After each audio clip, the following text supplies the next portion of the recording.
Hoje é uma reunião muito importante. Seria uma reunião teórica hoje, né, pela sequência. E vai ser uma reunião teórica, mas na verdade nós vamos também aprender alguns conceitos e técnicas bem práticas aqui hoje. Nós vamos aprender como nos defender dos ataques da Loja Negra, dos ataques dos tenebrosos. Sabemos que hoje em dia, esses momentos difíceis aí, a Loja Negra está trabalhando bastante aí para desviar os estudantes do caminho espiritual. Então, nós vamos aprender as técnicas hoje de como podemos lidar com esses eventos, com esses acontecimentos. Bom, antes de falar propriamente sobre a defesa espiritual, nós queremos aprofundar um pouco sobre o conceito de bem e mal. Nós temos que entender primeiro por que nós somos atacados, ou quem seria que nos ataca. Então, muitas vezes nós nos perguntamos, né, são perguntas que surgem aí, por que o mal existe? Né? Por que vemos tanto sofrimento e tanta maldade nesse mundo? Quem criou o mal? Será que foi Deus quem criou o mal? Agora, se ele não criou o mal, por que ele não impede que o mal exista? Essas são algumas perguntas que muitos de nós fazemos, né, a nós mesmos, principalmente nesses tempos em que vemos tantas tragédias na televisão e nos meios de comunicação. Nós já estudamos, né, em reuniões passadas, que na aurora do grande dia cósmico, o absoluto se manifestou. Né? Então, o absoluto, o grande arquiteto do universo, o Deus Criador, ele disse: haja a luz. Então, raios de luz se projetaram em todas as direções do universo. Tudo luz e tudo vida. E toda luz projeta uma sombra. Se nós admitimos a existência da luz, é porque em contraste devem existir ou existiram as trevas. Né? Se há um começo, haverá também um fim. Ou se houve um nascimento, um dia haverá uma morte. A evolução e a involução de tudo. Essa é a lei da vida. Essa é a lei do universo em manifestação. E a partir desses conceitos de evolução e involução, né, que nós já conhecemos muito bem aqui nesse curso, houve um homem na história desse planeta, ainda na raça Atlântida, que ele cometeu o erro de criar duas palavras: bem e mal. Esse homem Atlante, ele chamou as ondas evolutivas de bem e as ondas involutivas ele chamou de mal. Esses dois simples rótulos distorceram totalmente a nossa compreensão sobre os ciclos evolutivos e involutivos da vida. Hoje em dia, se uma coisa nos convence, se essa coisa nos agrada, nós chamamos de bem. Se uma coisa nos desagrada, se nos causa horror, sofrimento, nós chamamos de mal. E muitas vezes, ainda que não enxerguemos, pode existir algo de bom no que é mal. E da mesma forma, se nós analisarmos profundamente, podemos ver que existe algo de mal no bom. Porém, nós sempre julgamos as pessoas e os acontecimentos de acordo com os nossos próprios filtros. E até mesmo que não tenhamos uma verdadeira compreensão sobre as coisas da vida. Então vamos aprofundar um pouco essa análise. Quando Deus ele criou o mundo, na aurora da criação, tudo era luz, tudo era puro amor. O homem e a mulher, eles viviam no Éden, no paraíso, na casa do Pai, onde só existe amor, abundância, paz e felicidade. Então, pela sua própria escolha, o homem decidiu comer do fruto proibido. O homem ele quis experimentar da árvore da ciência do bem e do mal. E então ele cometeu o pecado original, que é a fornicação, o derrame das energias sexuais. E aí ele foi expulso do paraíso. Desde esse momento, desde então, o homem teve que enfrentar o suor da terra, a enfermidade, né? As mulheres conheceram a dor do parto e todos nós conhecemos a morte. Então foi o próprio homem que, através das suas escolhas, resolveu sair da casa do Pai. O homem escolheu sair do Éden para expandir os limites da sua consciência de bem e mal.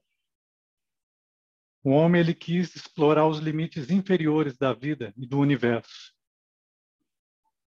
E desde então nós, né, como humanidade, viemos nos afastando cada vez mais do paraíso, da casa do Pai. Nós estamos perdendo a nossa pureza original. Né? E hoje, totalmente adormecidos, esquecidos das nossas origens, nós acreditamos que a felicidade está nos bens materiais, nos prazeres da vida. E isso fortificou o nosso ego. Né? Sabemos que o ego, ele é o causador do sofrimento, do mal, da guerra, da competição, da violência. Né? Tudo isso é por causa do ego. Então nós vemos que não foi Deus quem criou o sofrimento, ou o mal, né? Se assim quisermos chamar. Foi o próprio homem, com as suas escolhas, que se afastou do Pai e foi fortificando o seu ego. E o homem se afundou na materialidade. Né? Porque vamos lembrar que o universo possui as suas leis, possui uma ordem cósmica. E a lei do livre-arbítrio é uma dessas leis. As almas sempre escolhem o caminho que elas querem seguir. Elas sempre têm essa oportunidade de escolher. As almas que escolhem seguir a lei, a ordem e a harmonia do cosmos, elas fazem a vontade do Pai. Elas se aproximam do Pai. As almas que escolhem o caminho do materialismo, ou que se opõem à lei e à ordem cósmica, essas se afastam do Pai. Essas almas que quebram a lei, que se opõem à lei, elas ingressam na involução, no abismo, por sua própria escolha. Então vemos duas correntes, né, que estão em eterna oposição, em eterno conflito. Existem aqueles que fazem a vontade do Pai e caminham em direção ao Sol central, vamos dizer, e existem aqueles que se afastam do Pai e caminham para o fundo do abismo, bem longe do Sol central. E essa terrível batalha ocorre fora de nós, no universo, e também ocorre aqui e agora, dentro de nós mesmos. Né? Em nosso interior, nós temos essas duas correntes, esses dois exércitos. É o exército da luz, que é o nosso ser, é o Pai, é o Cristo, a venerável loja branca. E temos o exército das sombras, né, que é representado pelo ego, pelo anticristo, pelos tenebrosos e pela loja negra. Então vamos chamar esses dois exércitos de bem e mal. O que um lado faz, o outro lado desfaz. O que um lado constrói, o outro lado destrói. Um lado ataca, né, o mal ataca, e o bem se defende. Porque é sempre o mal que ataca, e o bem neutraliza esse mal.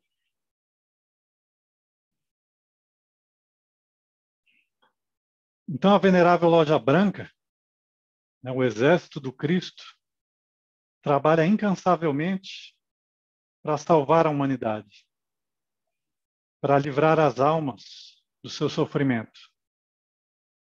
O nosso amado Pai Celeste, ele se enche de infinita felicidade quando nós, os seus filhos, retornamos à sua casa. Por outro lado, a loja negra trabalha para corromper todas as almas, para levar todas as almas à involução, ao abismo. Os demônios, eles querem nos escravizar. Os demônios querem a inconsciência, a ilusão, o hipnotismo, controle, manipulação. Eles querem a exploração e o abuso das massas, das pessoas. Tudo isso é trabalho da loja negra. Então esses dois exércitos, eles lutam implacavelmente pelos seus seguidores. Agora, infelizmente, hoje, a grande maioria da humanidade escolheu seguir a loja negra, né, pelas suas escolhas. Por isso que vemos no mundo tanta inconsciência e tanta maldade nos dias de hoje. Agora, quando uma dessas almas ela se arrepende e resolve regressar à casa do seu pai, a loja negra não deixa barato. A loja negra ela se lança impiedosamente para derrubar essa alma. Então, todos nós, estudantes gnósticos, temos que aprender como nos defender, como nos proteger dos ataques dos tenebrosos. Os ataques dos tenebrosos, eles podem ocorrer de diferentes formas. Eles podem ser bem sutis, quase imperceptíveis, ou esses ataques da loja negra podem ser frontais e diretos. Porém, como nós estamos adormecidos, né, normalmente, nós nem percebemos esses ataques sutis. Porque a todo instante nós somos manipulados e bombardeados por pensamentos, sentimentos, impressões, por desejos, fantasias, preguiça, derrotismo. Tudo isso é produto do nosso próprio ego, que tenta nos iludir. O ego ele tenta nos desviar do caminho espiritual. Lembrando que o ego é a própria loja negra dentro de nós, né? E os egos, eles não querem morrer. Os egos eles farão de tudo para continuarem vivos. E aí muitos estudantes gnósticos, quando começam esse trabalho com a eliminação do ego, eles já logo começam, eles vivem, eles têm sonhos terríveis. Né? Muitos estudantes relatam que eles têm esses sonhos. Alguns sonham que estão lutando contra monstros, ou sonham que estão no meio de uma guerra, né? Uma guerra mortal. Esses sonhos também são ataques. E muitas vezes, nos sonhos, né, nós vencemos. Ou então nós somos ajudados pelo exército da luz. Mas também, às vezes, somos perseguidos e derrotados. Isso acontece também. E geralmente, se vencemos, é um bom indicativo. Pode ser um reflexo de que aqui nesse mundo físico nós estamos tendo uma boa disciplina, né? Estamos trabalhando bem.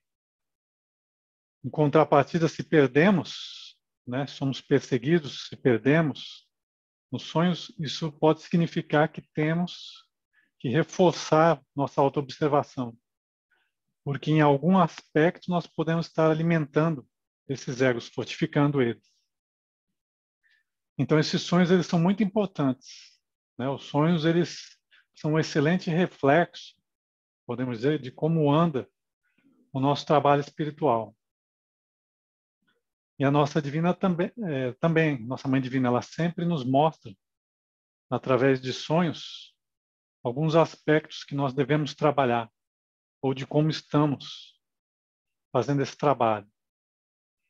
Então devemos sempre nos esforçar aí por lembrar, né, desses sonhos, analisar esses sonhos, anotar.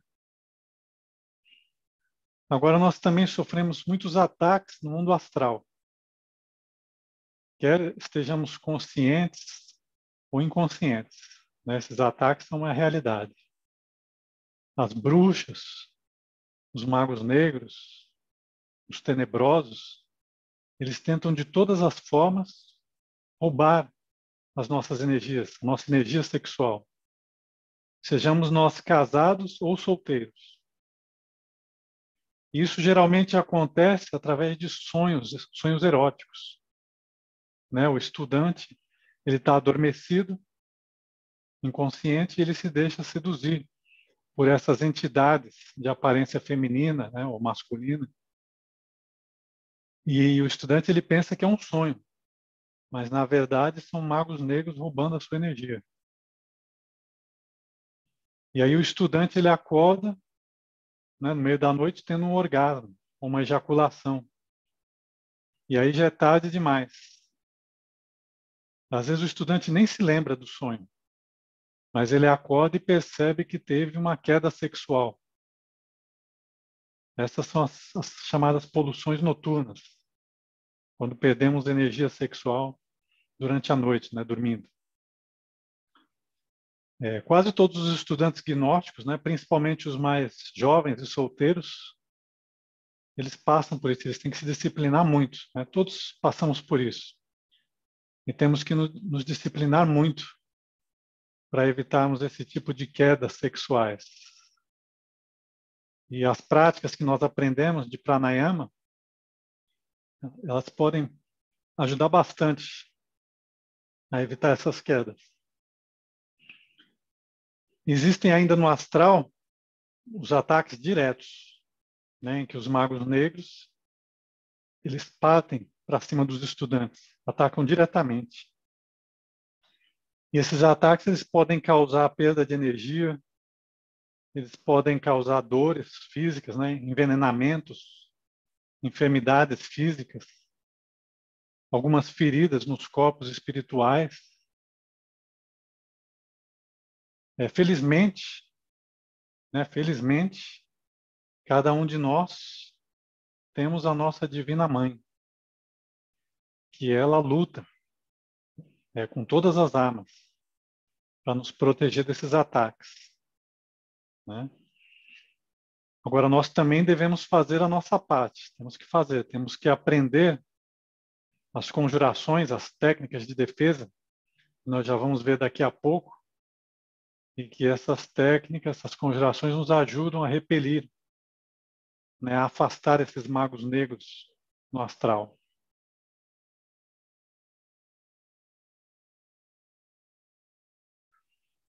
Então, como vimos, esses ataques da loja negra eles são uma realidade na nossa vida, né, na vida de todo aquele caminhante da vida espiritual. A luta é eterna, as batalhas são eternas, sempre seremos atacados. Porém, como dissemos, a nossa Divina Mãe sempre nos acompanha. Ela sempre nos protege e nos ajuda a nos defendermos. A nossa Divina Mãe destrói os tenebrosos. Assim como nós vemos, por exemplo, no reino animal, né, que as mães sempre guardam os seus filhotes, sempre protegem os seus filhotes. Assim também, da mesma forma, a nossa Divina Mãe nos protege, ela nos guarda. Então, por exemplo, tentemos nós, por exemplo, chegar perto da cria ou da ninhada de uma leoa ou de uma ursa. Nós vamos ser destruídos, né? As mães vão atacar a gente. Essas mães, elas dão a vida pelos seus filhotes. Esse é o instinto materno. Esse instinto ele existe, seja no reino animal, humano ou no divino. Então, nós não precisamos nos amedrontar, né, desses ataques.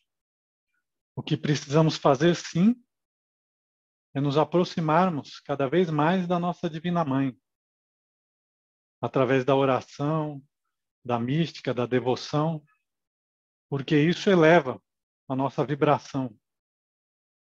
Isso nos deixa mais próximos da Mãe Divina e fortifica o nosso campo áurico, né? O campo áurico, podemos dizer, ele seria a nossa primeira linha de defesa, a nossa aura. Uma aura forte, ela nos protege das larvas astrais. Uma aura forte, ela nos protege de feitiços, de bruxarias, de vampirismo, de magia negra. Uma aura forte, ela serve como uma couraça, um escudo espiritual. E evita que essas influências negativas externas atinjam os nossos corpos espirituais.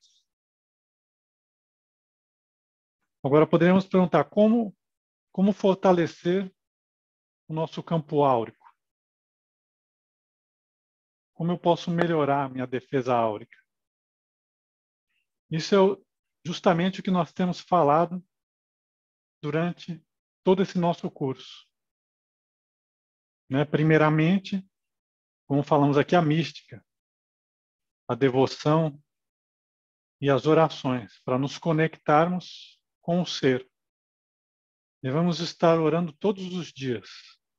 Né? Pai Nosso, oração ao Logo Solar, que aprendemos essa oração poderosa, orações e petições à Mãe Divina, né? Orações de agradecimento quando nos levantamos durante o dia. Devemos estar sempre orando. Tudo isso eleva a nossa vibração e a força da nossa aura.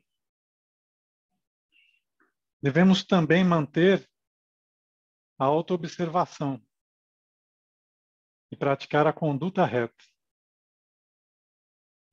Porque os egos, eles debilitam a nossa aura. Um clarividente, ele percebe claramente todos os nossos egos agindo. Pela cor da nossa aura, ele consegue dizer os egos que estão agindo. Né? Os egos, eles sujam as cores da nossa alma. Então, uma aura verde suja pode mostrar ciúmes ou desconfiança. Né? Uma aura vermelha suja pode mostrar luxúria. Né? A ira seria uma aura negra. Né? Depressão, uma aura cinzenta. Então, o ego ele afeta as cores da nossa aura. Agora, em contraste, cores limpas e brilhantes, cores fortes, limpas, elas indicam força, energia, equilíbrio.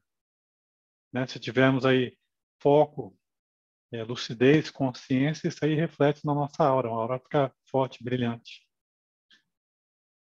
E quanto mais nós praticarmos a morte do ego, né? Quanto mais consciência e lucidez tivermos, mais luminosa e forte vai se tornar a nossa aura. Outra forma de fortalecer a nossa aura, e talvez a mais eficaz, é através da castidade e transmutação das energias sexuais. Né? Porque a castidade, a energia sexual é fogo. Se nós acumulamos essa energia poderosa, nós fortalecemos a nossa aura. Uma pessoa casta, pura, ela tem uma aura imaculada, brilhante, limpa. E se o estudante for um praticante de alquimia, né? Mais ainda, com o tempo, a aura desse estudante que pratica alquimia vai se tornando cada vez mais luminosa, dourada.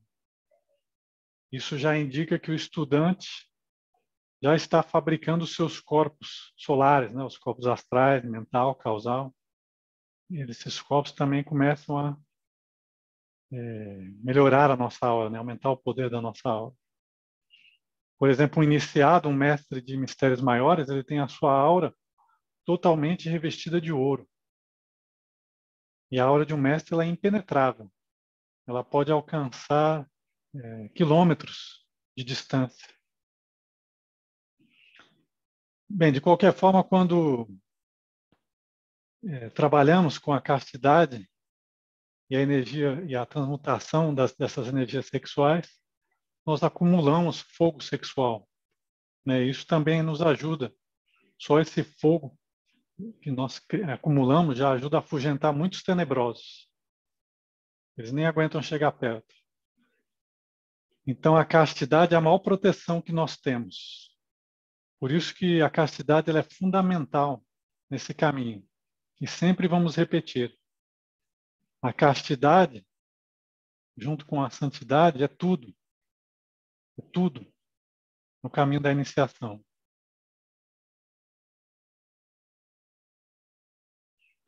Então, vamos lá. Vamos falar agora sobre o principal símbolo da magia, que é também um importante instrumento de proteção. É o pentagrama esotérico. A figura do pentagrama é um símbolo sagrado extremamente poderoso. Durante toda a história da humanidade, esse símbolo permaneceu totalmente desconhecido para as massas, né, para o povo em geral. Esse símbolo era conhecido somente nos rituais e nos círculos internos das escolas iniciáticas.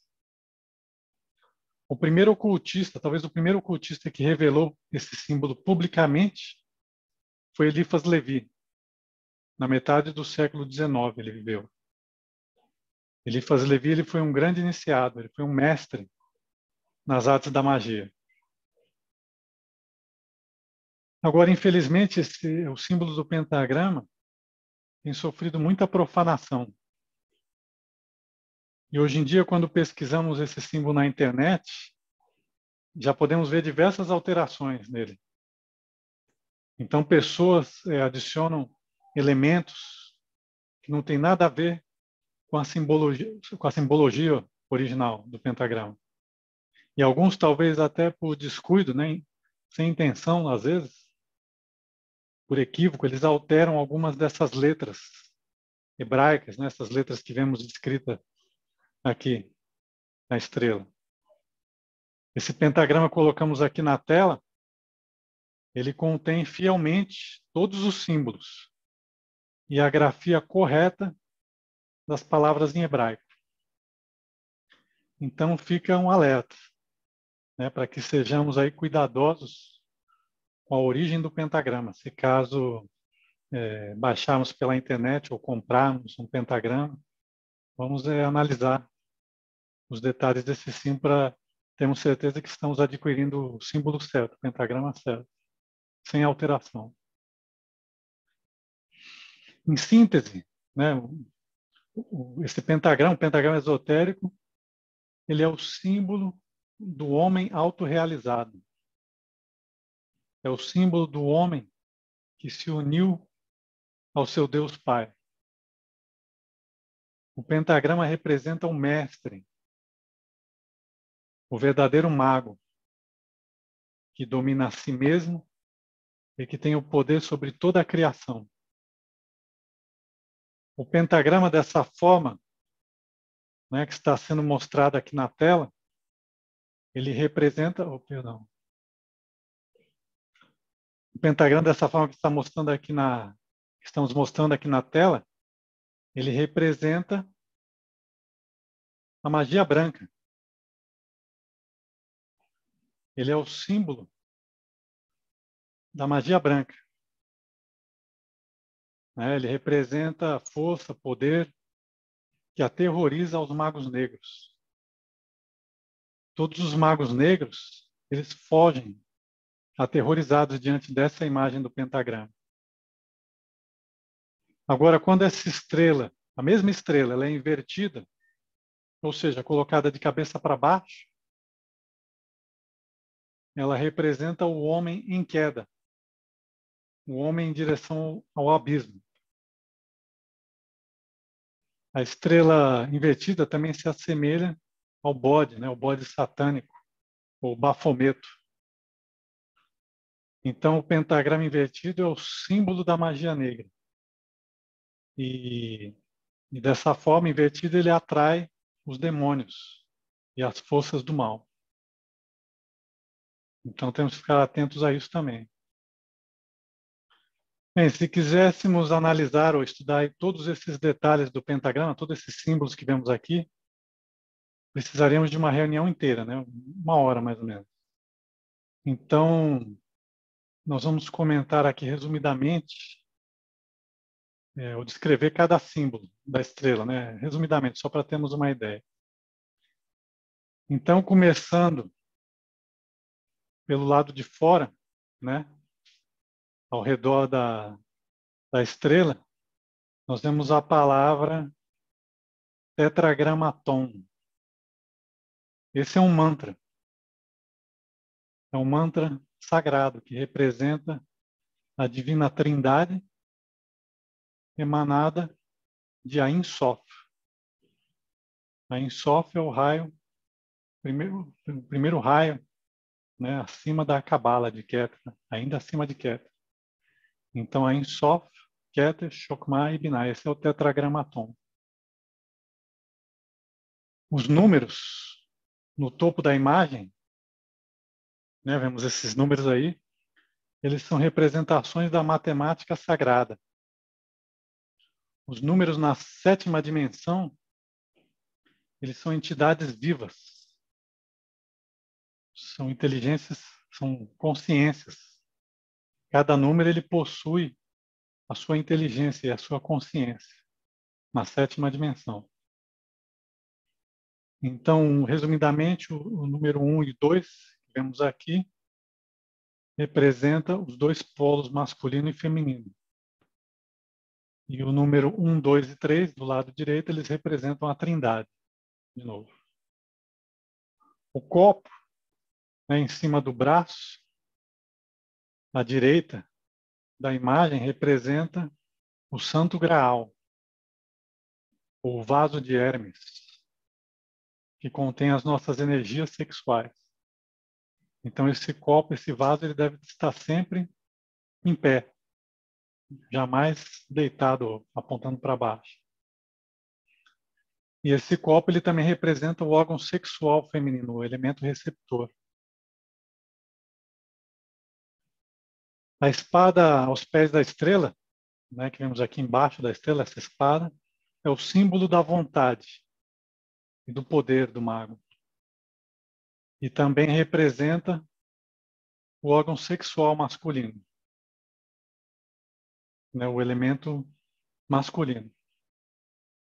A cana de bambu, aqui à direita, a cana com 7 nós, representa a coluna vertebral do iniciado. Né, e esses 7 nós são as 7 igrejas do Apocalipse, ou 7 chakras, ou 7 kundalinis. Aí, do lado esquerdo, né, do lado da sílaba Tom, que vemos aqui, essa é a estrela de Salomão, com 6 pontas. Né, são 2 triângulos. Um triângulo representa o fogo e o outro triângulo representa a água. Né, esse é um símbolo alquímico. Passando agora bem ao centro da estrela, nós vemos o caduceu de Mercúrio, né, que nós já estudamos, com as serpentes e daí Pingalá, formando um 8, né, subindo pela coluna. E aqui são as asas ígneas. Em cima das asas ígneas vemos os símbolos dos planetas, Mercúrio e Vênus, né, que são dois dos sete deuses planetários do sistema solar. Os outros 5 né? Símbolos planetários que vemos são Júpiter, aqui na cabeça, Marte, nos braços, e Saturno, nos pés.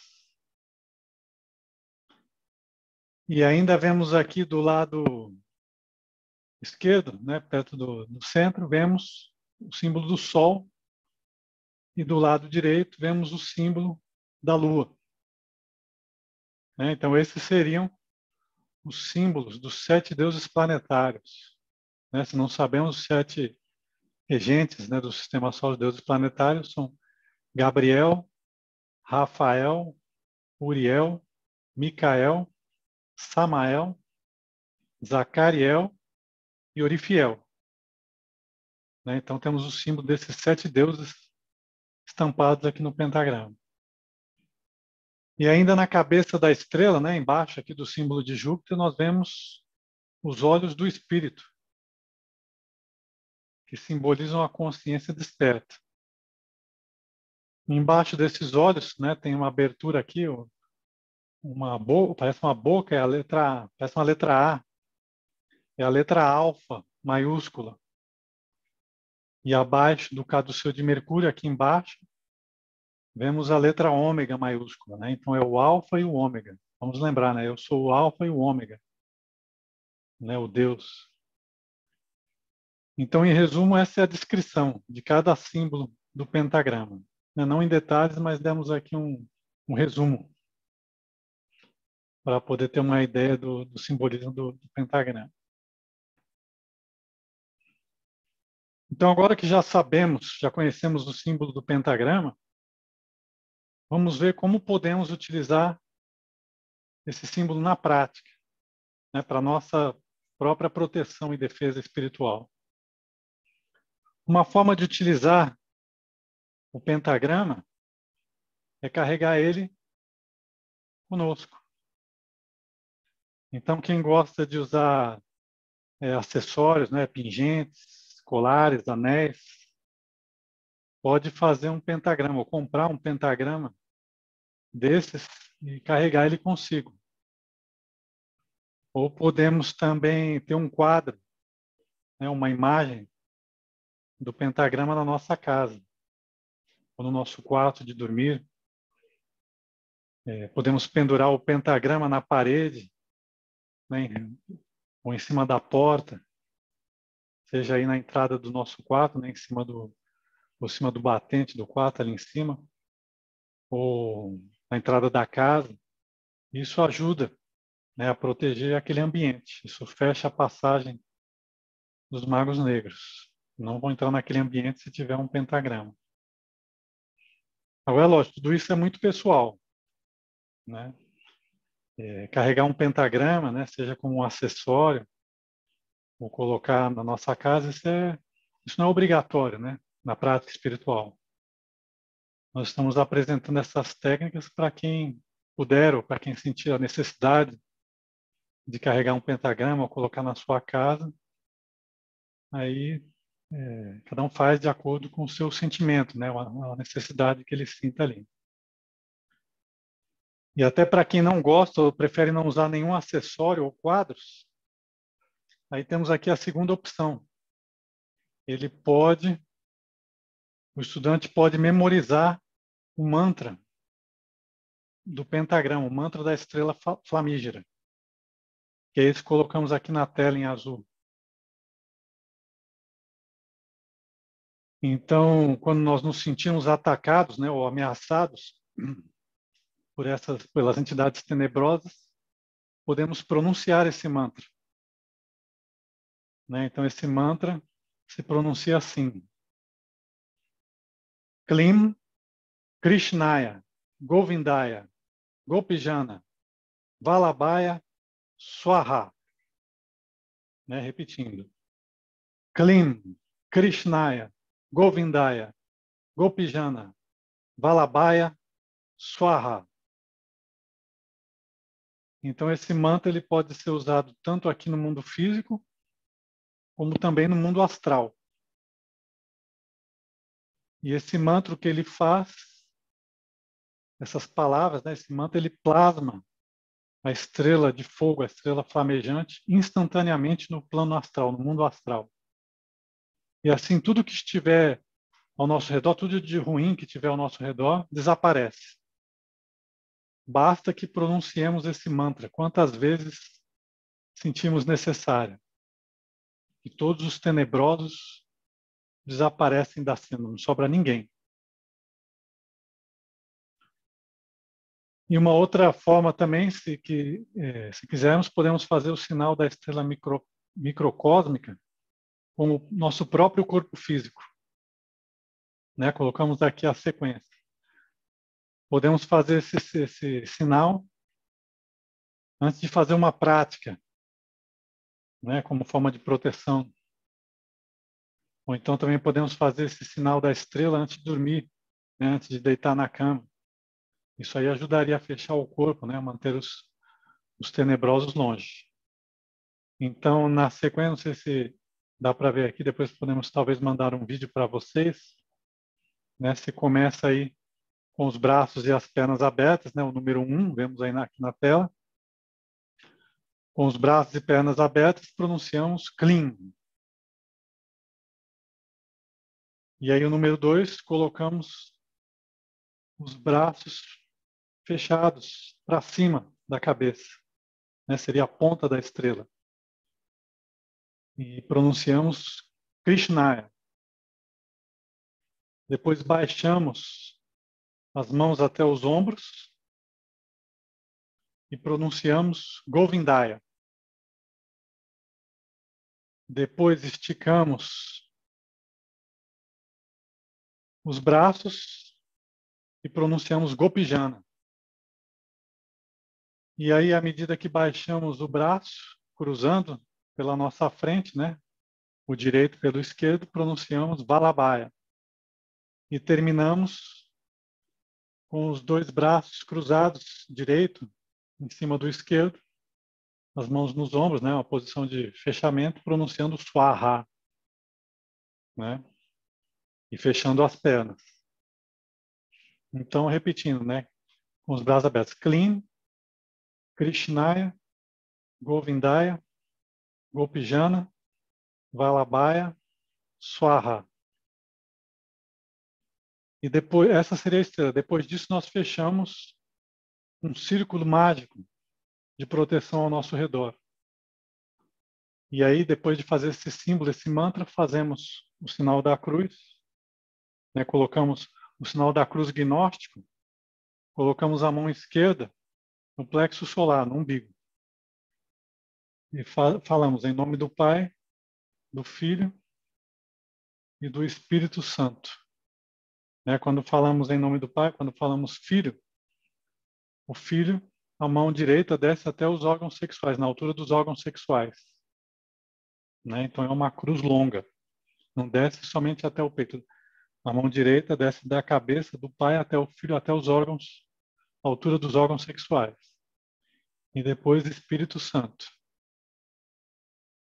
E aí colocamos ainda com a mão esquerda no plexo solar, a mão direita na testa, pronunciamos o sagrado nome do pentagrama, né? E falamos, enquanto fazemos um círculo, né? Fazemos um círculo com as mãos e imaginamos, né, esse círculo sendo traçado. Em nome do Santo Tetragramaton. E aí traçamos um círculo, né, que ele começa na nossa testa, fazemos um círculo com o braço ao nosso redor e volta e termina aqui na testa. Então vamos repetir aí um, um sinal de fechamento, né, de proteção. Então vamos repetir aí, né, fazendo a estrela com o corpo físico, Clean, Krishnaya, Govindaya, Gopijana, Valabhaya, Swaha.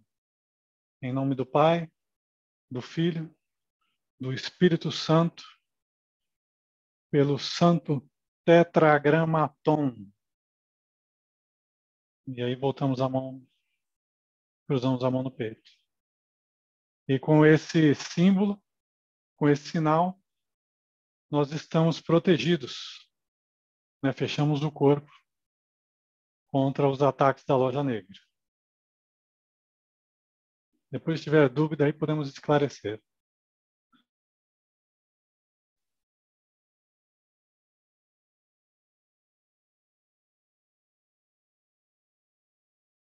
Bem, as conjurações, né? Agora falando um pouco sobre as conjurações, elas são mais uma forma para nos defendermos dos ataques dos tenebrosos.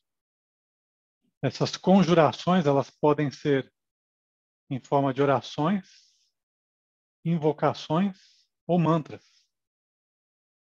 O mestre Samael nos ensinou várias fórmulas de conjurações nos seus livros. Acabamos, inclusive, de ver uma delas, que é o mantra da estrela flamejante, né? O Klim. Aquele é uma conjuração também, é uma conjuração do pentagrama.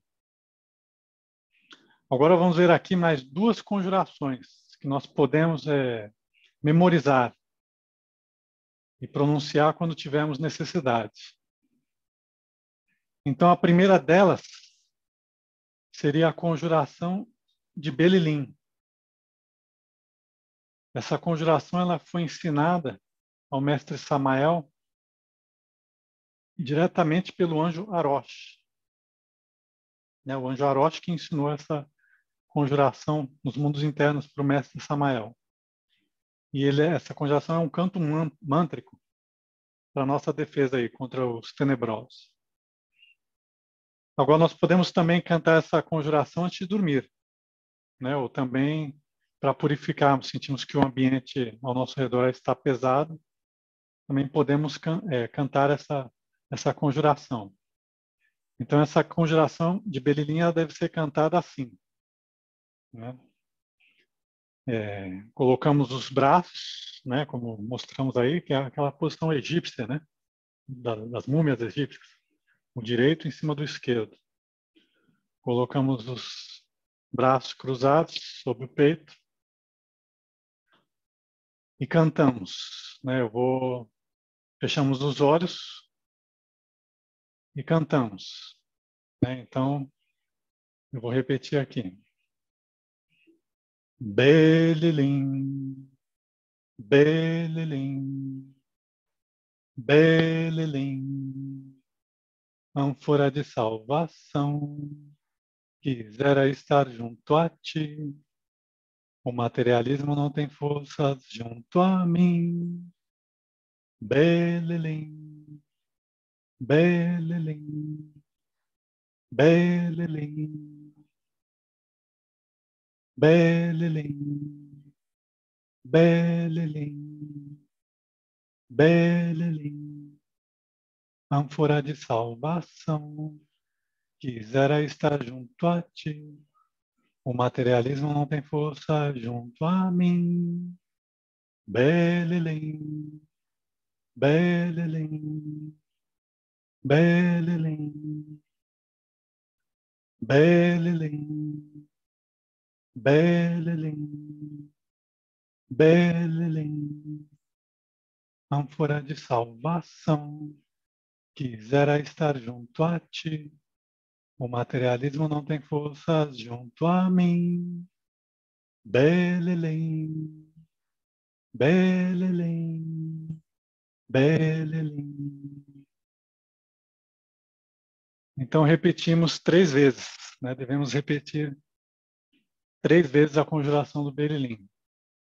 E devemos cantar aí com muita fé, muito amor e muita concentração, né? Que essa conjuração ela afasta os tenebrosos e limpa o ambiente. A segunda conjuração que vamos estudar aqui é a conjuração de Júpiter. Essa conjuração, nós temos que ter gravado ela na memória também. E aí a pronunciamos, né? Quando estivermos sendo atacados ou ameaçados por alguma entidade tenebrosa. Né? Temos que saber essa conjuração de memória. Então, como se faz essa conjuração? Colocamos aqui na tela as posições, né? Aqui embaixo. Então, colocamos a mão esquerda no plexo solar, na altura do umbigo, e a mão direita, ela deve estar fazendo a saudação gnóstica, né? Os 3 dedos, igual eu estou mostrando aqui, não sei se está claro, igual está aqui também na figura, né? E aí a mão esquerda no plexo solar, a mão direita apontando, né, mostrando os 3 dedos, apontando na direção do demônio ou da entidade que queremos conjurar.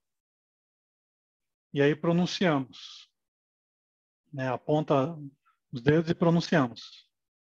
Em nome de Júpiter, Pai dos deuses, eu te conjuro, P. Vigus Cosling. Né, vou repetir. Em nome de Júpiter, Pai dos deuses, eu te conjuro, T. Vigus Cosling. E essa conjuração, ela é super poderosa. Ela afasta qualquer demônio que estiver aí na nossa frente, nos ameaçando. Né? E também, se estivermos na dúvida, né, muitas vezes invocamos um mestre, estamos no astral, invocamos o nosso ser ou invocamos algum mestre, ou um anjo, e aparece alguém ali, aparece uma entidade, uma entidade. E muitas vezes pode ser um demônio disfarçado. Então não tem problema nenhum, nós podemos fazer essa conjuração e que se for um demônio ele vai sumir, vai desaparecer. E se for um mestre não vai fazer nada. Né? Então não tem problema. Na dúvida podemos conjurar. O importante é como dissemos, né, ter essas conjurações de memória. Né, para que quando estivermos ali no astral ou em alguma situação de perigo, nós possamos pronunciá-las, né, sem hesitação, né, concentrar e pronunciar. Então essas eram as 2 conjurações que queríamos apresentar aqui. Podemos mencionar ainda a oração do Pai Nosso, né? A oração do Pai Nosso, ela também tem um poder muito especial, né? Ela também pode às vezes nos livrar de perigos, né? De muitos perigos, né? Melhorar a vibração do ambiente também, purificar o ambiente. E outra coisa também, né? É muito importante para essas conjurações funcionarem, é claro, que nós estejamos trabalhando com a castidade, né? Preservando as nossas energias sexuais. Porque se o estudante não é casto, se ele fornica, né? Se ele joga fora as suas energias, ele está jogando fora todo o seu poder, o seu fogo. E aí dificilmente a conjuração funcionará, né? Então, ele precisa de fogo, de poder para conjurar os tenebrosos. A energia sexual é tudo, né? Energia poderosa, é essa que nós utilizamos para nos defender dos tenebrosos.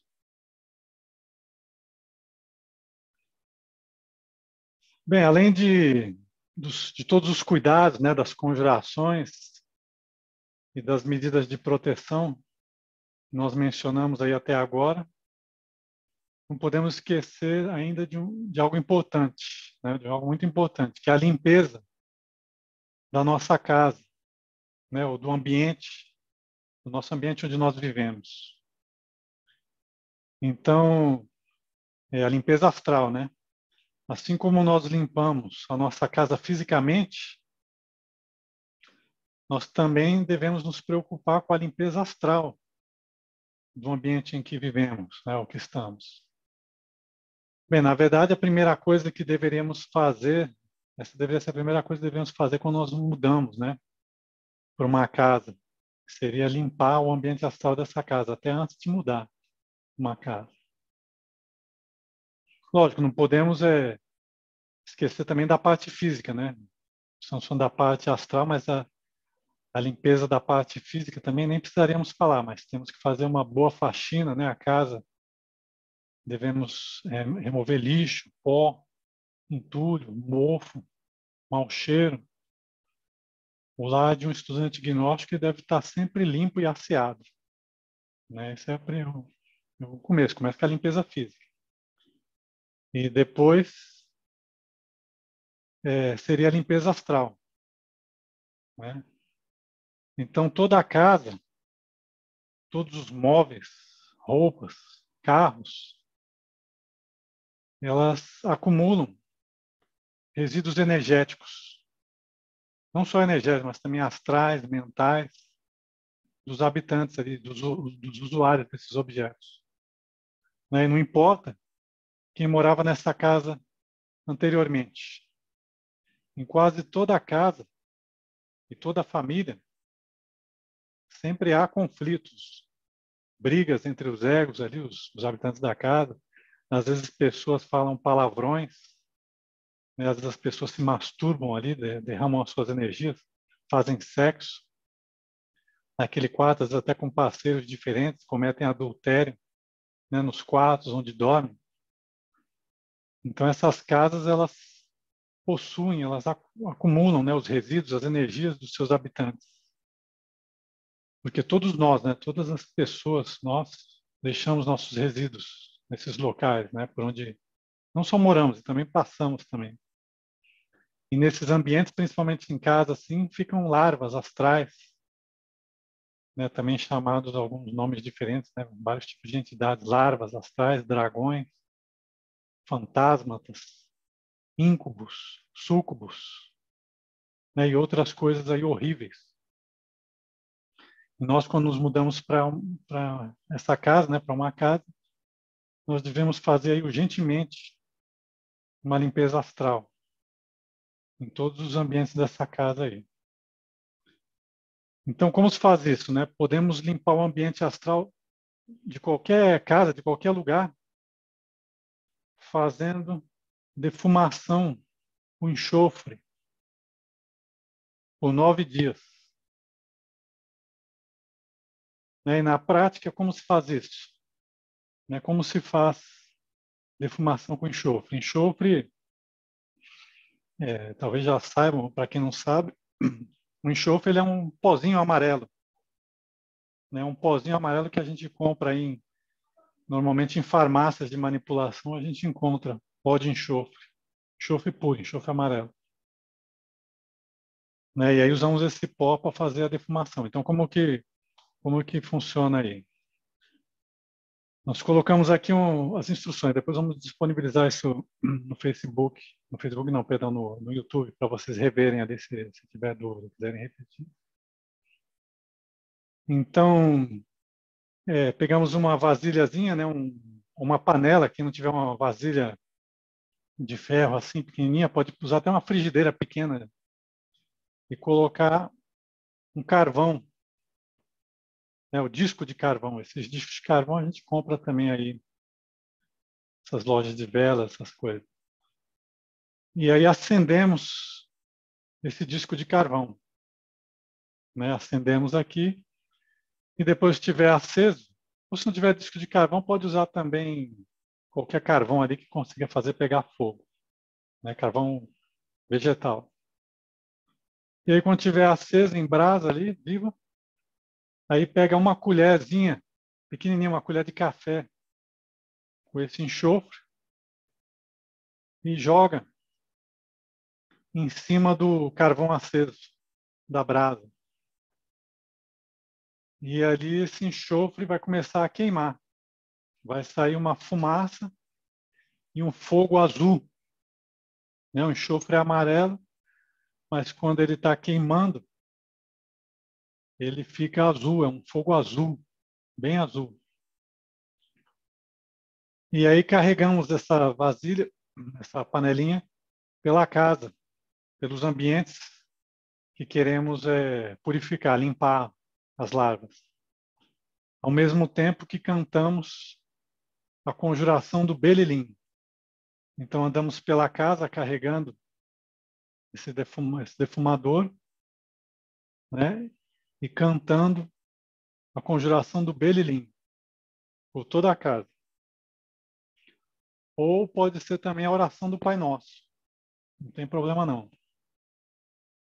Agora, colocamos aqui um cuidado, né, que a fumaça do enxofre ela é tóxica. E, dependendo aí da pessoa, pode ter muita sensibilidade. Então, recomendamos ou você vai na frente, né, tem que ser uma coisa, não pode se demorar muito ali naquele ambiente. Você vai cantando a oração ou a conjuração e vai trazendo aquele defumador, aquele enxofre queimando atrás de você ali, né? Andando por toda a casa ou pelo quarto. E, e depois fecha, depois que tiver queimado, né, percorreu ali toda a casa, todo o ambiente, ou se for somente o quarto, aí coloca aquela vasilhinha com enxofre para terminar de queimar, bota em cima de algum prato de vidro para não pegar fogo, para não bota ali, fecha a janela, as portas daquele ambiente ou daquela casa e se afasta por um tempo, né? Deixa ali queimando, porque o enxofre é tóxico, como dissemos, e aquela fumaça não vai ficar ali dentro daquele ambiente enquanto está queimando. E aí vai dar uma volta, depois de talvez ali uma hora, não sei, alguns minutos, aí você retorna, né? E aí tá feita a limpeza, o primeiro dia. Se recomenda fazer 9 dias, né? Uma novena de limpeza. Agora, se o ambiente não estiver tão pesado assim, né? Ou se vemos que realmente é difícil fazer essa limpeza com enxofre, porque não é fácil com enxofre, a fumaça é muito forte. Aí recomendamos fazer no mínimo 3 dias, né? Seria um tempo mínimo. 3 dias e, idealmente, 9 dias. Agora, para quem não aguenta de jeito nenhum essa fumaça, né? Tem muita sensibilidade, aí simplesmente acenda o enxofre, né? Da forma que indicamos aqui, acenda o enxofre na brasa ali, ou de alguma forma, e deixe queimando no quarto, ou na casa, e saia da casa, né? Sem cantar. Aí quando voltar, pode fazer uma oração a hora que o cheiro estiver mais fraco, aí faça a oração, a conjuração em todo o ambiente. Então essa seria a forma, né, muito importante de fazer a limpeza astral no ambiente. Bom, essa seria a nossa apresentação, né? Se vocês tiverem perguntas, só resumindo aqui, nós falamos sobre a origem, né, do bem e do mal, compreender, né, como surgiu o bem e o mal. Falamos sobre os ataques da loja negra. Esses ataques podem ser ataques sutis, né, através do nosso ego, muitas vezes que nem percebemos que estamos sendo enganados, atacados, perdendo energia. Os ataques também podem acontecer diretamente, né, frontalmente no astral ou aqui até no mundo físico. E aí falamos sobre a importância de fortalecer a nossa aura, né, através da castidade, da santidade, de orações, de práticas esotéricas, meditação, tudo isso fortifica a nossa aura. Estudamos o pentagrama esotérico e vimos que a ponta da estrela deve estar sempre para cima, né? A cabeça da estrela apontada para cima, que esse é o símbolo que afasta os tenebrosos. E vimos aí conjurações, 3 conjurações. Vimos a conjuração da estrela, que é o do mantra Klim Krishnaya Govindaya Gopijana Vallabhaya Swaha. E vimos a conjuração de Belilim e a conjuração de Júpiter. E vimos a limpeza como limpar a parte astral do ambiente. Então vocês fiquem à vontade aí para fazer perguntas. Vamos estar aclarando aí. Boa noite, mestre. Boa noite, Aras. A minha primeira pergunta, mestre, é uma impressão minha, ou nesse plano espiritual que nós estamos, né, que é a Terra, não existe um equilíbrio entre o bem e o mal. É notório você ver que o mal ele está em maior quantidade com as ações do mal. Ou é impressão minha errada? Porque tudo deveria ter um equilíbrio, não é? O bem deveria neutralizar o mal. Só que o que a gente vê na Terra é o mal imperar em grande quantidade. Tem até uma frase que o bem só ganha no final. Ou é impressão minha errada, que o mal aqui impera? Não, o que acontece, o bem ele sempre ganha, né? O mal nunca superará o bem em força, né? Nunca superará a divindade. O que acontece é o seguinte: imaginemos o universo, né? Ou já vimos até aquela figura da cabala, né? Da árvore da vida, que lá em cima, ou no centro de tudo, está o sol central, o absoluto, né? Lá em cima. E aí, à medida que nós descemos, né? Nos desdobramos, né? As dimensões, vamos baixando as dimensões, né? Tem as dimensões, todas aquelas dimensões, né? Do espírito, a dimensão búdica, né? A dimensão causal da consciência, mental, astral, aí a etérica, o físico, e depois do físico tem as infradimensões. Então, quanto mais longe nós nos afastamos do Pai, do sagrado Sol central, né? Do Deus, quanto mais nos afastamos, maior é a materialidade, maior é o peso da atmosfera, maior é o número de leis, a dificuldade daquela dimensão.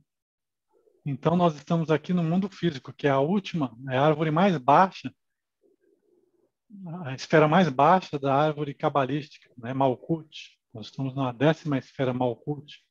Então, estamos bem longe do Pai, né? De Keter. A dimensão de Keter é a dimensão de uma lei, é puro amor. No absoluto, lá não existe o mal não alcança, né? O mal ele alcança aqui esse mundo físico e as infradimensões. Se nós achamos aqui essa dimensão física, se vemos aqui muita maldade, imagine então nos círculos infernais, né? Ali é o mundo dos demônios e é pior. E aqui nesse mundo, como falamos, a maioria da humanidade aqui, ela escolheu seguir a loja negra, né? Por desinteresse do caminho espiritual, né? Pela escolha, ah, eu escolho fazer dinheiro na minha vida, escolho os prazeres, né? Eu não quero saber nada de revolução espiritual, de despertar a consciência. É isso que a maioria da humanidade escolheu. Então, por consequência, o ego que está, se a humanidade está seguindo a loja negra, aqui nesse plano físico, então nós vamos ver mais maldade, né? Mais ego. Agora, se nós subirmos, se formos aí para uma dimensão superior, um astral superior, nós vamos ver ali mais luz, né? Vamos ver pureza, amor, leveza, sutilezas, né? Então, quanto mais descemos, mais denso, mais maldade nós vemos. Agora, existe o equilíbrio, né? A divindade, a lei divina, ela está observando, né? Respeitando o livre-arbítrio da humanidade. E vamos escolhendo, nós estamos com o nosso livre-arbítrio. As coisas, um dia, não sabemos quando, né, vão acontecer, vai ter um limite. Né? Já vimos aqui, por exemplo, essa enfermidade aí do vírus, né, do coronavírus, que veio aí, né, como um movimento, né, como algo para a humanidade aí se conscientizar, para dar uma sacudida na humanidade. Né? E realmente, deu uma chacoalhada aí, mas a maioria continua na mesma, né? Aquele que está dormindo, como Samuel fala, que nem a tiros de canhão, aquela pessoa adormecida acorda. Então veio esse vírus aí, essa enfermidade, essa peste para dar uma sacudida, mas não adiantou. E da mesma forma, talvez, provavelmente, né? Certamente virão outras coisas, né? Porque isso já aconteceu nas outras raças, né? Na Lemúria, na Atlântida, há centenas de milhares de anos, né? Na Atlântida, foi a mesma coisa. Né? A civilização atlântida era muito mais avançada que a nossa. E no final, na Idade de Ferro da raça Atlântida, se cometiam verdadeiras barbáries também. Não tanto quanto essa agora, mas foi uma época de muita barbárie. Veio o cataclismo da raça Atlântida. E ela pereceu, afundou no fundo do oceano. Então, certamente, cedo ou tarde vai acontecer a mesma coisa. E essa é a lei divina, a divindade vindo e fazendo a limpeza, equilibrando, né? Porque o mal deve ter um limite. Como você disse, tem que ter um equilíbrio. E aí virá esse cataclismo, né? Esse final de raça, e todas as raças, todas as pessoas, né? As almas que escolheram o abismo vão afundar, né? E os poucos que realizam, né? Que despertam a sua consciência, né? Que fabricam a sua alma, despertam a sua consciência, os seus fogos, que escolhem o caminho da luz, esses vão continuar fazendo o seu trabalho espiritual. Né? E as outras almas, a maioria de nós afunda no abismo e aí vai ser purificado, né? O ego vai ser totalmente eliminado ali, vai ser uma reciclagem, né? Espiritual. Então seria esse o motivo, porque vemos essa maldade aqui aparente, né? Que parece que não tem fim, mas um dia terá o seu fim, né? Não sabemos quando. Mestre, a outra coisa que eu queria perguntar ao senhor é com relação à castidade. Uhum. Você acabou de falar na aula de hoje, de novo, a castidade. Eu sei porque eu jogo tarô e você tem que tomar cuidado antes de jogar. Você tem que procurar estar em castidade e também tomar cuidado com os alimentos que você come, principalmente carne vermelha, para você não desviar a tua energia ou perda de energia, né? Não só na digestão, como também nos atos sexuais que você perde. Quando a gente joga tarô, a gente procura tomar um cuidado de 48 a 72 horas. Antes, procurar se cuidar com relação à perda de energia. Agora, quando o senhor fala na castidade, é a mesma coisa ou é uma castidade contínua? A castidade que nós nos referimos aqui é uma castidade contínua, né? E aí vamos voltar ali na reunião sobre Kundalini e sexualidade gnóstica, né? Recomendamos até estudar atentamente aquela conferência, que definimos ali exatamente o que é a castidade, né? Que a castidade vem a ser a preservação da energia sexual, do sêmen, né? A energia sexual, a matéria-prima sexual é o sêmen, né? Dentro do corpo, né? Porque o sêmen é a semente da vida, né? A energia mais poderosa, né? Quando falamos da energia sexual, é mais poderosa que energia nuclear ou a bomba atômica. É energia que tem o poder de criar uma vida. Nenhum cientista em laboratório ou ninguém no mundo vai conseguir criar uma vida que não seja através do sexo, né? Da energia sexual, que traz um ser à vida. Né? Então, quando aqui falamos castidade, é justamente preservar a energia sexual e utilizar essa energia para cristalizar a nossa alma, as nossas realidades espirituais. Porque a energia sexual você não deixa parada. Não é que simplesmente, eu não vou perder minha energia, não vou ter mais ejaculação, não vou ter mais orgasmo e vou ficar com essa energia parada. Não, essa energia nunca pode ficar parada, é uma energia poderosa. Então, nós somos como alquimistas, né? Nós vamos trabalhar com essa energia, nós vamos transmutar essa energia, né? Então tem toda uma técnica, né, para fazer esse trabalho. E aquela pessoa que ela consegue, seja ela solteira ou seja ela casada, ela consegue preservar, perdão, e transmutar essa energia sexual, né, aproveitar essa energia, a energia sexual, a parte etérica dessa energia, durante toda a vida, né, ele se permanece em castidade, sem jamais cair, sem jamais ter uma queda sexual. Agora, o solteiro, existe uma diferença entre o solteiro e o casado. O solteiro, ele é só um polo, né, um homem ou uma mulher. Ele não pode praticar alquimia, mas ele pode transmutar as energias sexuais, aproveitar essas energias, né, para, como falamos, através da técnica do pranayama, por exemplo. Então, ele pode aproveitar essa energia através da técnica do pranayama e converter essa energia, né, fazer subir essa energia pelos canais que nós vimos aí, Dá e Pingala, né, pela coluna vertebral. Ele converte essa energia em luz, em consciência, em lucidez, em poderes,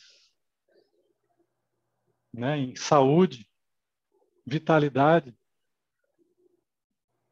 né, porque se o solteiro não está derramando as energias sexuais dele, ele está aproveitando, né, transmutando essas energias vão curar ele, vai dar saúde, vai dar energia. Né? Então, esse é o solteiro, ele faz isso. Ele transmuta as energias sexuais. Ele não vai conseguir despertar e levantar o seu Kundalini. E ele também não vai conseguir fabricar os corpos astral, mental e causal, porque ele não pratica alquimia. Né? Mas ele vai se preparar, ele está preparando o corpo dele, disciplinando o corpo dele a reter essa energia e transmutar. Essa técnica do pranayama é muito boa. Nós fazemos todo dia, né, como indicamos, e ela restaura a saúde dos nossos canais etéricos, dos nossos nadis, né, nos dá saúde, ela prepara totalmente o nosso corpo para quando um dia tivemos um parceiro, tivemos a oportunidade de praticar alquimia, né, como um casal, homem e mulher, aí sim, né, aí o solteiro se prepara, um dia ele casa e aí ele é um casado. O casal, a castidade do casal é a mesma forma. O casal, ele jamais perde a energia sexual. O homem e a mulher se unem, né, praticam a alquimia sexual, o tantrismo branco, o sexo, né, magia sexual. E ali tem os dois polos, homem e mulher, positivo e negativo. E ali sim, a energia sexual sobe pelo canal de cada um, né? E aqueles dois polos, homem e mulher, eles despertam o Kundalini, né? Porque precisa das duas polaridades para despertar o Kundalini. E aí o Kundalini sobe pela coluna. E ao mesmo tempo, homem e mulher juntos, realizando a magia sexual nos mundos internos, eles criam os corpos solares, o corpo astral, mental e causal, né? Porque a conexão sexual aqui no mundo físico cria um bebê, uma vida. Mas nos mundos espirituais, o reflexo daquela união sexual cria, tanto no homem como na mulher, um corpo astral, um corpo mental e um corpo causal. E desperta o Kundalini em cada um desses corpos. Né? E aí tem todo o processo de iniciação. Nós já falamos alguma coisa, nós vamos aprofundar daqui a 2 aulas. Né? Então é isso, a castidade, o mago, o estudante gnóstico, aquele que quer a iniciação, ele jamais na vida perde a sua energia sexual. Aquele que quer a iniciação, né, despertar o seu Kundalini, a sua consciência, criar os seus corpos solares, ele sempre vai estar preservando e trabalhando com a sua energia sexual dentro do seu laboratório alquímico, que é o seu próprio corpo físico. Ele vai estar a vida inteira. E é no decorrer do tempo, né, durante a vida inteira, ele trabalhando sem jamais perder aquela energia, ele vai, porque é um trabalho muito lento. O trabalho alquímico é muito lento. Então, ele não pode perder nenhuma gota. Se ele perder uma gota do sêmen, da energia sexual, né? Tanto o homem como a mulher, ele perde o seu trabalho, né? Como se fosse uma explosão no laboratório alquímico, né? Perder um material desse precioso. Na verdade, uma queda sexual, seja voluntária ou involuntária, né? Até como vimos aqui, às vezes um sonho erótico, a pessoa tem uma poluição noturna, solteiro, né? Isso é uma queda sexual. Então, mas se a pessoa é solteira, ela ainda não desenvolveu ainda aqueles corpos, ainda não desenvolveu o seu Kundalini. Mas um casal que está trabalhando na alquimia, se ele perde uma gota, já ocorre uma descida do seu fogo, do seu Kundalini. Né? E ele pode perder, dependendo da intensidade dessa queda sexual, ele pode perder toda a iniciação. Né? E aí teria que começar tudo de novo. Então, jamais na vida, o mago, o estudante, pode perder a sua energia sexual. E por isso, justamente, que na iniciação, a gnose é muito. São poucas pessoas hoje em dia, né, que se sujeitam a essa disciplina. Primeiro, porque poucos querem saber disso, né, ou aceitam isso, e dos poucos que aceitam, é uma disciplina difícil, né? Então, a não ser que a pessoa realmente seja muito determinada, aí sim ela vai conseguir preservar essa energia, né? E transmutar essa energia, seja como solteiro ou casado. E então é um caminho difícil, mas é possível. Muitos conseguiram, né? Muitos conseguem, né? Basta toda a divindade, toda a loja branca assiste ao estudante que quer e se sujeitar a essa disciplina e ele vai conseguir, né? Transmutar a sua energia sexual a vida inteira, né? Vai passar aí, sabemos, vai passar aí anos e anos, né? A vida inteira sem perder a energia sexual, vai transmutando e vai sentir o desenvolvimento, vai ver o seu desenvolvimento, né? Cedo ou tarde o seu trabalho alquímico vai dar os frutos, né? Então seria isso. Não sei se Mas, está claro, quer aprofundar. não, não, está muito claro. A terceira e última pergunta, mestre, é com relação ao pentagrama. Uhum, Como eu já passei por várias correntes, né, do mundo esotérico, eu conheço bem o pentagrama. E eu sei que é um dos símbolos mais fortes que tem dentro do esoterismo. Mas eu sou honesto com o senhor que eu nunca vi o pentagrama com todos aqueles símbolos que o senhor mostrou hoje. Eu conheço o que você falou, né? Existem várias variedades, né, de pentagrama. A minha pergunta está em cima. Eu tenho pentagrama na porta de entrada. O pentagrama que não tem aqueles símbolos todos que o senhor até brilhantemente falou um por um, apenas tem a estrela e o arco que envolve ela, ele tem a mesma força ou não? Ou o pentagrama, que é o símbolo mais forte dentro do esoterismo, para ele ser o mais forte, ele tem que estar representado por todos esses símbolos que tem nesse pentagrama que o senhor acabou de nos mostrar. Porque eu nunca vi com todos esses símbolos. Olha que eu já vi muita coisa, né, nesse mundo uhum, esotérico. Mas eu nunca vi com todos esses símbolos. É evidente, e até você tocou nisso, já vi com alguns símbolos, né? Mas não com todos esses símbolos, né? Eu nunca vi. E a pergunta é, quando ele não tem todos esses símbolos, ele perde um pouco do seu poder ou não? Com relação, é evidente, a ser uma barreira contra o mal. Como o meu. O meu foi adquirido numa casa esotérica, não é? E ele veio somente com a estrela e o círculo, né, que rodeia a estrela. E eu uso ele na porta de entrada. Como também eu cansei de ver na Romênia, né, na terra do Conde Drácula, aquela história toda que Hollywood fantasiou, é muito comum todos também usarem, e aí já é pintado, né, o pentagrama na porta de entrada, da mesma maneira como eu tenho, sem nenhum símbolo, só a estrela como círculo. E eles lá usam porque isso é tradição,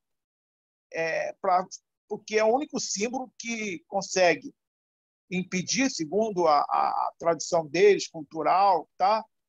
E eles têm a maior preocupação deles é com em si o vampiro, né? E em si o lobisomem. E esse símbolo é o único que realmente cria uma barreira contra esses dois tipos que na cultura deles eles valorizam muito, de agentes do mal. E aí a pergunta, para não enrolar muito, quando ele não tem todos esses símbolos, ele perde todo o seu poder ou ele continua mantendo evidente o seu poder, mas não tão forte como evidente, como com todos os símbolos, é evidente. Sim. O pentagrama, ele só a estrela, né, orientada do sentido igual temos aqui na tela, né, a estrela do pentagrama, só com a estrela ele já tem o poder de afugentar os tenebrosos. Então, muitas vezes a pessoa ela não tem acesso ao pentagrama, né, em detalhes, como temos aqui. Hoje em dia é mais fácil, né? Nós vamos na internet, podemos imprimir e tal.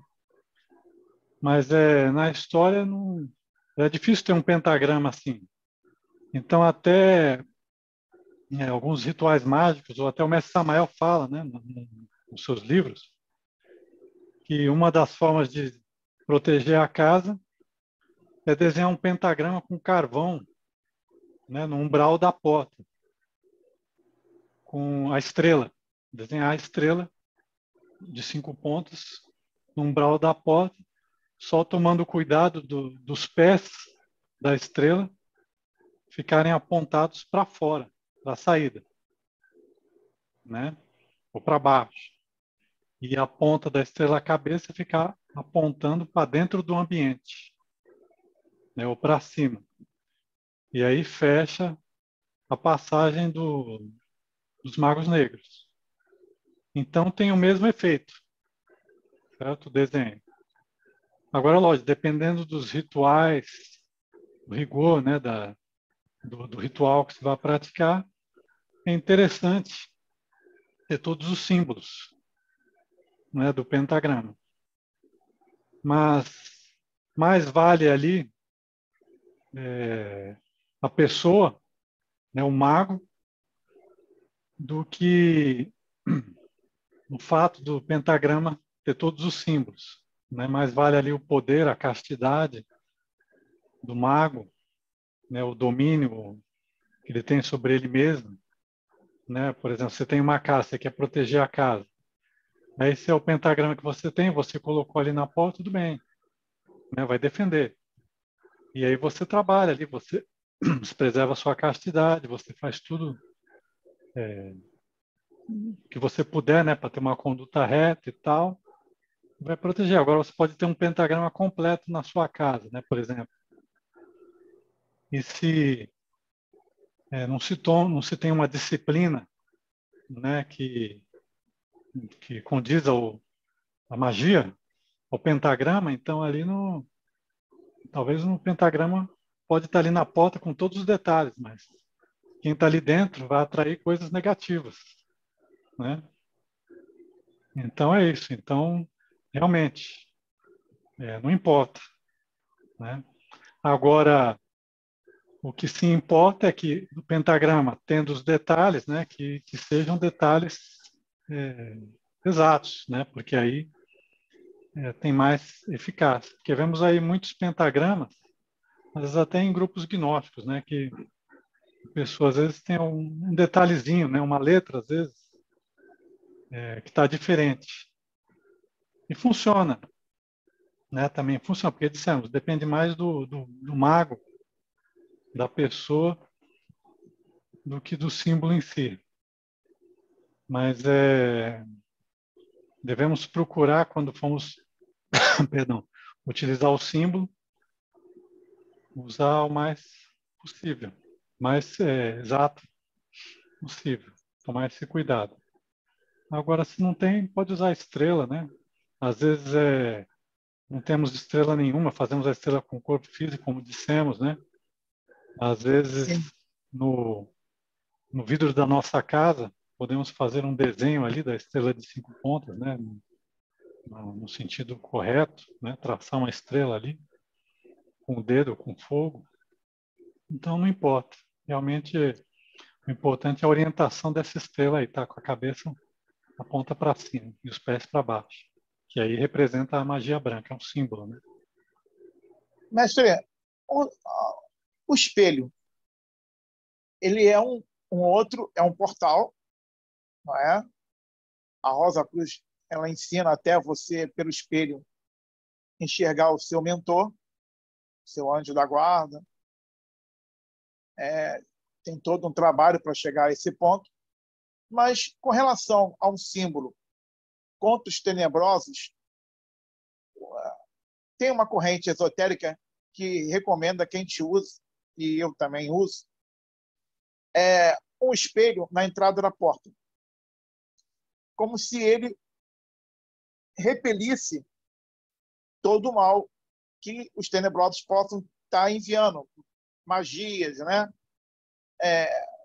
Negatividade, outras coisas mais. Ele tem uma força realmente? Sim, existe o espelho, ele é um instrumento, né? Também, às vezes, a magia se utilizam procedimentos mágicos com o espelho, né? O espelho pode ser consagrado, inclusive naquele livro que mencionamos na aula passada, Medicina Oculta, Sim. existem uns procedimentos ali para fazer um espelho se tornar um espelho mágico, né? Nós consagramos o espelho, fazemos determinados procedimentos ali, preparamos o espelho de certa forma que ele se torna um espelho mágico. E você pode utilizar ele para magia, né? Agora, se vai proteger, né, contra os magos negros, pode ser, né, que existe algum ritualito, algum ritual. Eu desconheço, mas o espelho pode ser preparado para magia, né? Tanto a magia branca como a magia negra, né? Diferente do pentagrama. O pentagrama por si só, ele já é um símbolo de poder, né? De proteção, de respeito, que já pode ser usado pela magia. Agora, lógico, esse pentagrama também, né, até esquecemos de comentar aqui, é interessante se formos usar ele, por exemplo, no pescoço, né, ou até como um quadro, podemos consagrar esse pentagrama, né, que aí aumenta também, né, O poder dele. intensifica o poder dele. Né? Então, podemos abençoar nós mesmos simplesmente, né, pedimos ao nosso pai, à nossa mãe que abençoe aquele pentagrama para que ele proteja a nossa casa, né, que isso já seria suficiente, ou podemos fazer um ritual de consagração do pentagrama, que também intensificaria o poder dele. E realmente o espelho também é um instrumento da magia e podem existir procedimentos mágicos, né, que ajudam a manter os tenebrosos afastados e também o contrário, né, a magia negra, os magos negros também podem usar o espelho para os seus objetivos aí. Última coisa para perguntar ao senhor, com relação à Uhum. magia. Uma magia de amor, que não é uma magia para fazer mal, é uma magia de atração. Ela é considerada uma magia branca ou uma magia negra?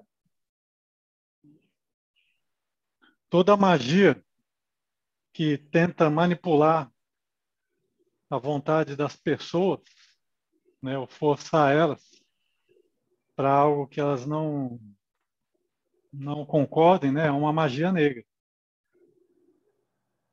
né? Então, existem procedimentos, até no livro Medicina Oculta, existem ali fórmulas, magias, para inspirar um amor, mas um amor puro, né, nas pessoas, né? Você trabalha com os elementais, né? E de acordo com a lei divina também, né? Para inspirar, né? Aumentar o amor no coração daquela pessoa. Não estamos falando de um amor erótico, um amor assim para apaziguar, né? Um amor assim puro. Agora, isso seria de acordo com você inspira um comportamento, um sentimento na pessoa de acordo com a lei divina, né? Agora, toda vez que essas magias, né, para arrumar parceiros, né, ou para amarrar pessoas, fazer alguém gostar de alguém, isso seriam procedimentos de magia negra, né? Então, se não está de acordo com a lei divina, se não está de acordo com a vontade da pessoa, isso é magia negra, né? Temos que tomar cuidado com esse tipo de procedimento. Os elementar, magia elemental, magia gnóstica, não existe, né, esse tipo de trabalho de fazer,